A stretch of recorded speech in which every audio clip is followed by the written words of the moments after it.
Hello guys, welcome to my channel Bithika Som kitchen. আজকে আমার recipe Korean potato বলস। তো চলো আমি তোমাদের দেখাবো কী কী উপকরণ নিয়েছি।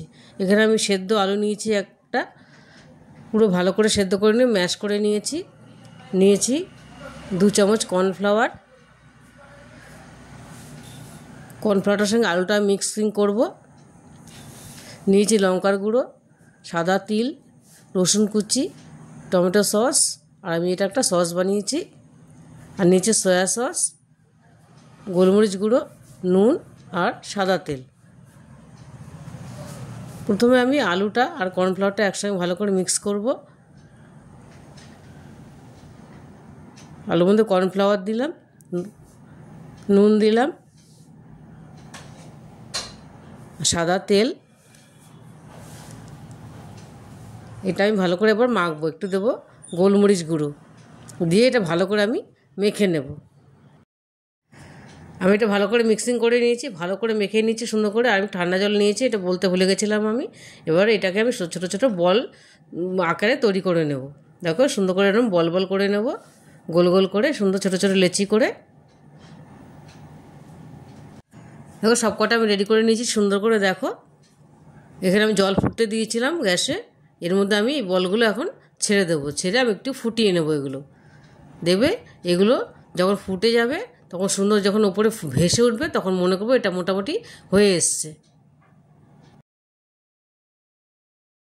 দেখো এটা আমাদের ভেসে উঠেছে সুন্দর। দেখো এটা আমি গ্যাসটা কমিয়ে 2 মিনিট রেখে দেবো। এবার আমি এটা ঠান্ডা জলে চুবিয়ে রাখবো কিছুক্ষণ। দেখো এগুলো এবার ঠান্ডা জলে মোটামুটি অনেকক্ষণ রেখেছিলাম, কিছুক্ষণ 2-3-5 মিনিট মতো রেখেছিলাম।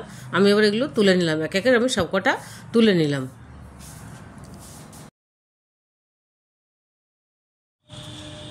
আমি দেখো সব বলগুলো তুলে নিয়েছিলাম। এবার এক একে সব কিছু মেশাবো। দেবো আমি সয়া সস, এই 1.5 চামচ মতো সয়া সস দিলাম।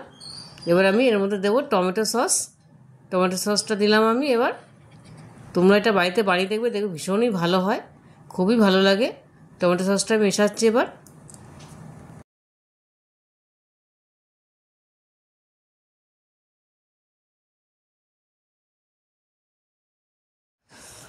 এবার এর মধ্যে আমি দেবো গোলমরিচ গুঁড়ো, পরিমাণ মতন, খুব বেশি দেবে না, তাহলে বেশি ঝাল হয়ে যাবে।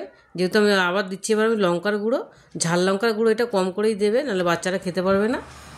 তোমরা তোমাদের পরিমাণ মতন দেবে। আমি আমার মতো পরিমাণ মতন দিয়েছি।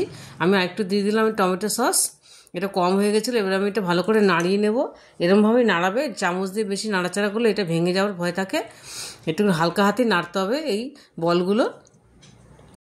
দেখো এবার একটা কড়াই বসিয়ে দিয়েছিলাম, কড়াইটা আমার মোটামুটি গরম হয়ে গেছে। এবার আমি সাদা তেল দিয়ে দিলাম এর মধ্যে, সাদা তেল দিয়েছি। এবার আমি তেলটা একটু গরম হলে আমি এর মধ্যে দিয়ে দেবো রসুন কুচি, দিয়ে দিলাম রসুন কুচি 1/2 চামচের মতন ফাইনালি চপ করা দিয়ে দিলাম। এবার আমি দিয়ে দেবো সাদা তিল।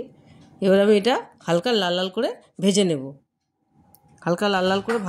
দেখো ভাজাটা আমার কমপ্লিট হয়ে গেছে। এবার এটা আমি এই বলগুলোর মধ্যে দিয়ে দেবো। দেখো বলগুলোর মধ্যে আমি দিয়ে দিলাম সুন্দর করে। এবারে আমি ভালো করে মিশিয়ে নেব সুন্দর করে। এটা আমি এবার মিশিয়ে নেব। দেখো এটা আমি ভালো করে মিশিয়ে নিয়েছি রসুনটা দিয়ে। এবার আমি সসটা দেবো। আমি বাড়িতে বানিয়েছিলাম টমেটো আর রসুন, আমি এটা হালকা করে ভেজে নিয়েছিলাম কড়াইয়ের মধ্যে। তারপরে এটা মিক্সিতে পেস্ট করে লেবুর রস, চিনি আর নুন দিয়ে মিশিয়েছি। এই সসটা আমি দিলে আরও বেশি ভালো লাগে। তোমরা না দিলেও পারো, শুধু টমেটো সস দিলেও হবে, সেটাতেও খুব ভালো লাগে খেতে। এবার আমি এটা দিয়ে আরেকবার ভালো করে মিশিয়ে নেবো। এই সসটা আমার বাড়িতে বানানো সসটা আমি আরেকবার দিয়ে ভালো করে নেড়ে নেব। দেখো আমার এই কোরিয়ান পটেটো বলসটা আমার রেডি হয়ে গেছে। আমি ওপরে একটু সাদা তিল আর আমার হোমমেড সসটা একটু মিশিয়ে দিয়েছি। তোমরা বাড়িতে অবশ্যই এটা ট্রাই করবে, দেখো ভীষণই ভালো লাগে, বাচ্চাদের তো খুবই ভালো লাগবে।